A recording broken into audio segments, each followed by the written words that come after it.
It's a very good evening and a warm welcome to the ICU TV's main news tonight, the 23rd day of 2026 in the month of August. Sincere apologies for the delay in our news broadcast as it was due to circumstances beyond our control. We, however, appreciate your love, support as well as patience. We begin the news with the following headlines. Petauke police probe death of Congolese national. 8 arrested over Kalikiliki break-ins. Church mother bodies call for peace. And of course, in our international news, Trump Carney trade Barbs as US-Canada trade war escalates.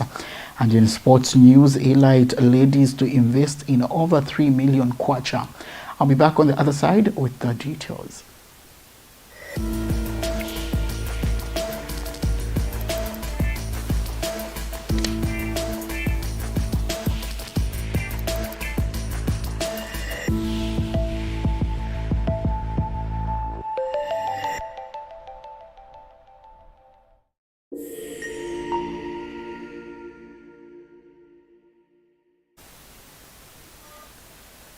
Thank you so much for joining us, and with the news in detail, I am Mishe Kinjakwa Edgars. Police in Petauke District, Eastern Province have launched investigations into the suspected murder of a 38-year-old Congolese national, Yozima Welas, who was found dead at his home in Kanyanda Farm in Chief Kalindawalo's area. Eastern Province Police Commanding Officer Robertson Mwemba said the deceased, who worked as a farm caretaker, was last seen alive on August 16, 2026 when he visited his sister in Fairview compound. He said the body was discovered after neighbors noticed a bad smell, checked the one-roomed house where they found the deceased with a shovel stuck in his head. Mr. Mwemba said the body was buried on the farm on a Friday, with the grave marked for possible exhumation should a post-mortem examination be required. He said no arrests has been made as investigations continue.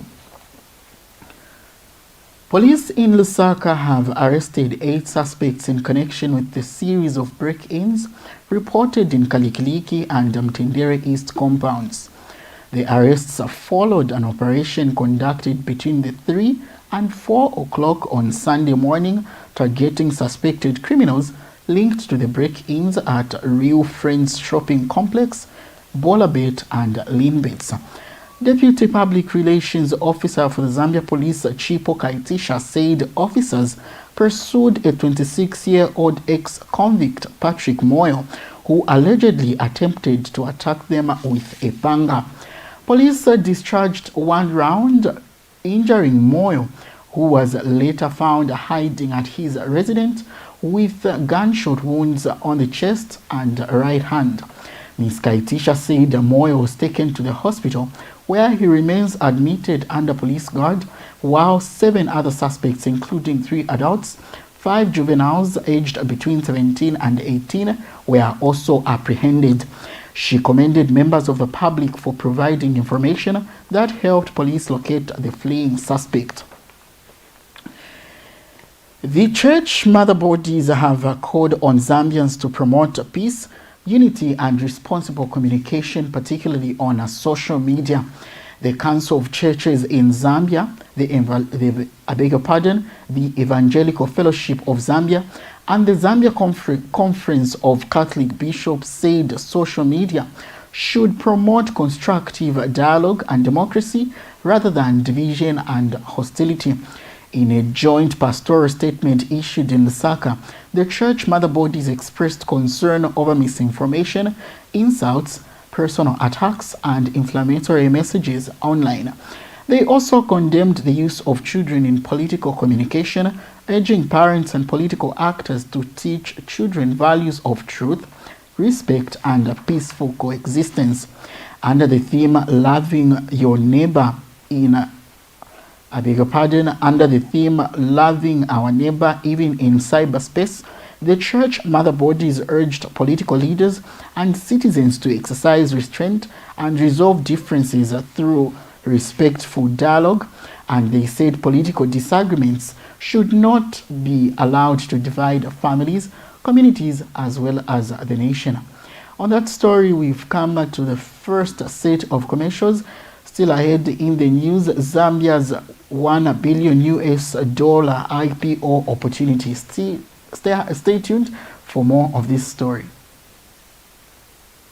The Information and Communications University stands as one of Zambia's fastest growing private universities. Now, it does not just provide classroom learning, but world-class education that goes beyond the classroom. Coming soon, exclusively on ICU TV, is Beyond the Classroom, a series that showcases what matters most: practical learning and hands-on skills development. From the School of Agriculture to mining, from engineering to media studies, Beyond the Classroom will reveal the unique side of ICU. It will help prospective students looking for the right university make informed decisions about their future. Now, this series will unpack the practical learning experiences offered across every school and every course.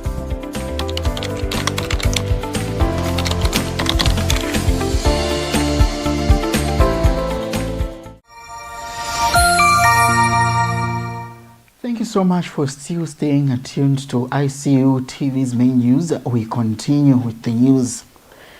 Zambia's capital market could see up to $1 billion in initial public offerings following President Hakainde Hichilema's re-election, according to Bloomberg. The potential listings are expected to give companies an opportunity to raise capital expansion while creating more investment opportunities on the Lusaka Securities Exchange.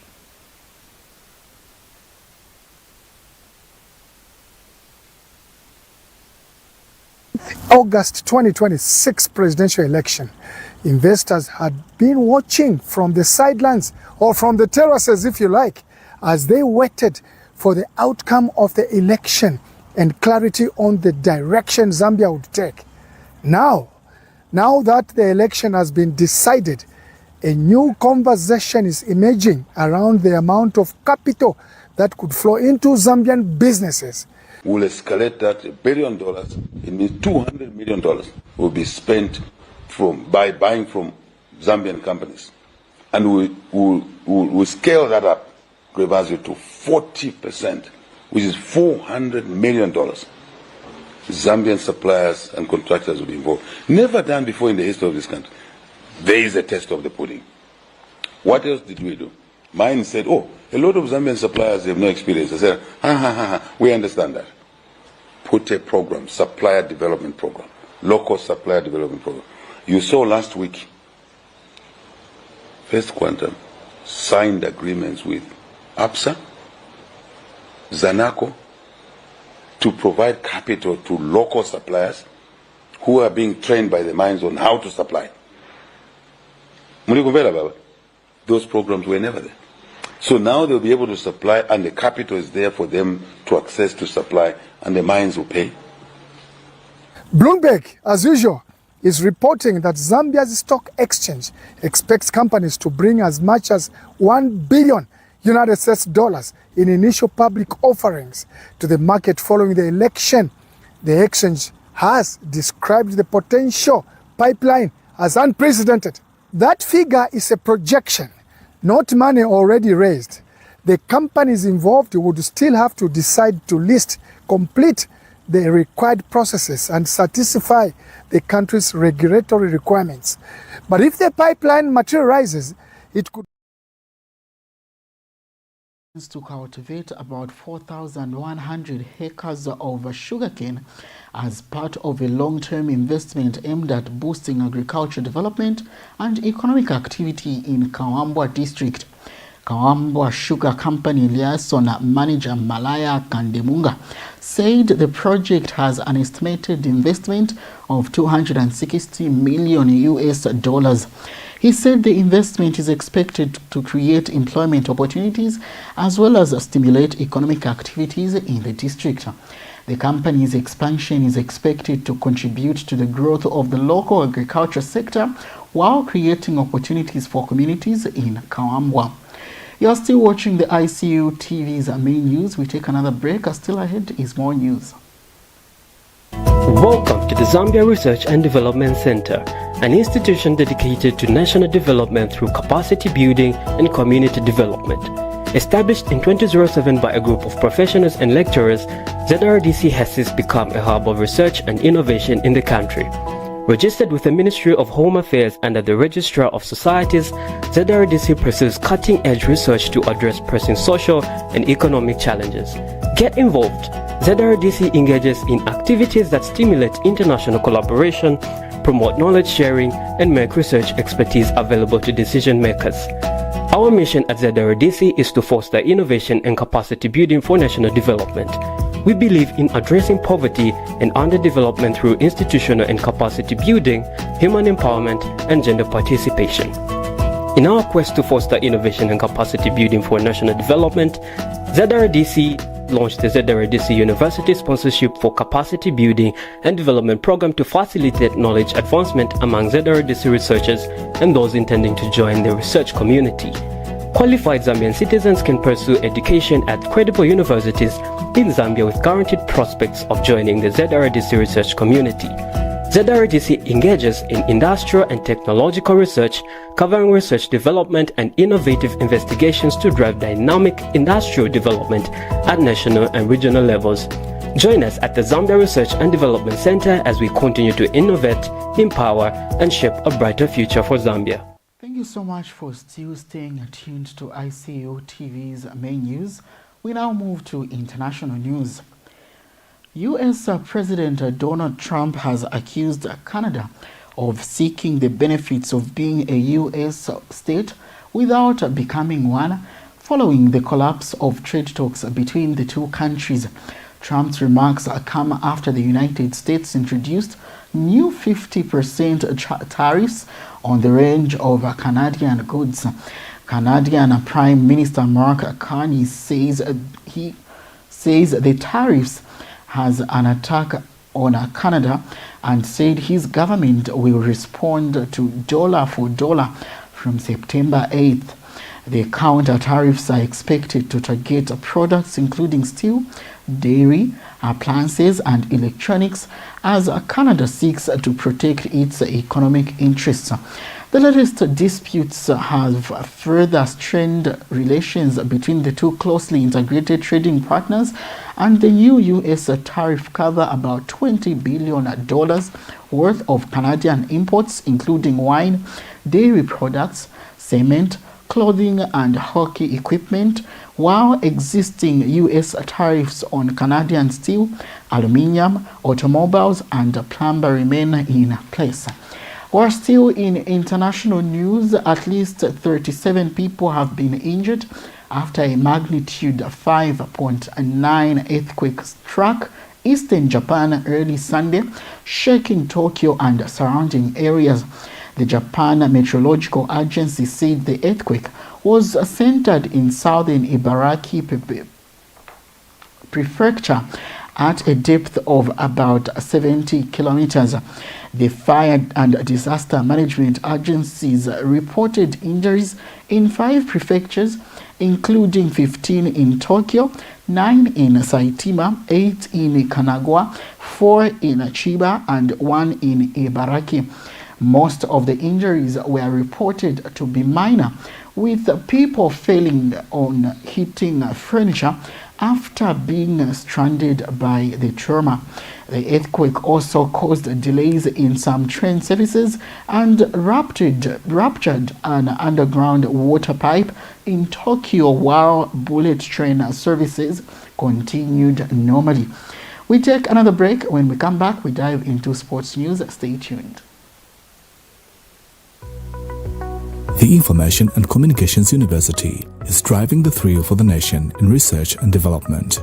Enroll now for full-time and distance programs in the School of Engineering, Humanities, Business and Education. To apply, visit our website at www.icuzambia.net or call us on +260 211 221 662 or 0966 342 359. Sponsorship is available. Enroll now.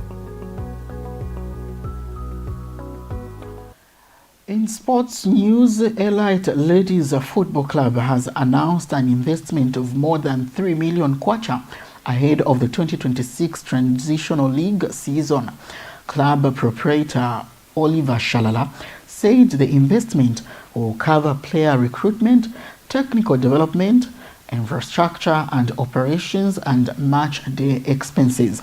He said the club will also establish Baby Elite FC, which will compete in the first Lusaka Province Women's Divisions in one league.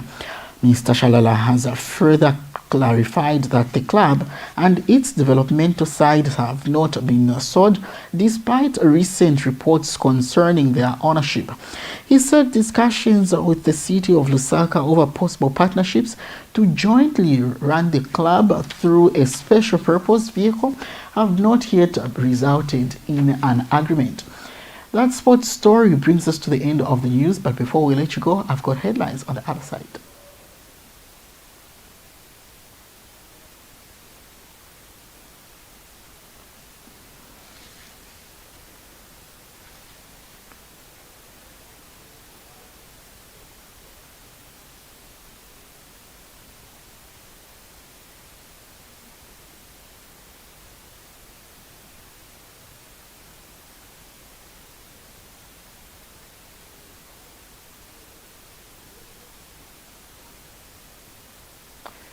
As we end the news, here is a recap of the top stories. Petauke police probe death of Congolese national. 8 arrested over Kalikiliki break-ins. Church mother bodies call for peace. And in international news, Trump, Carney, Barbs as a US-Canada trade war escalates. And in sports news, Elite Ladies to invest over 3 million kwacha.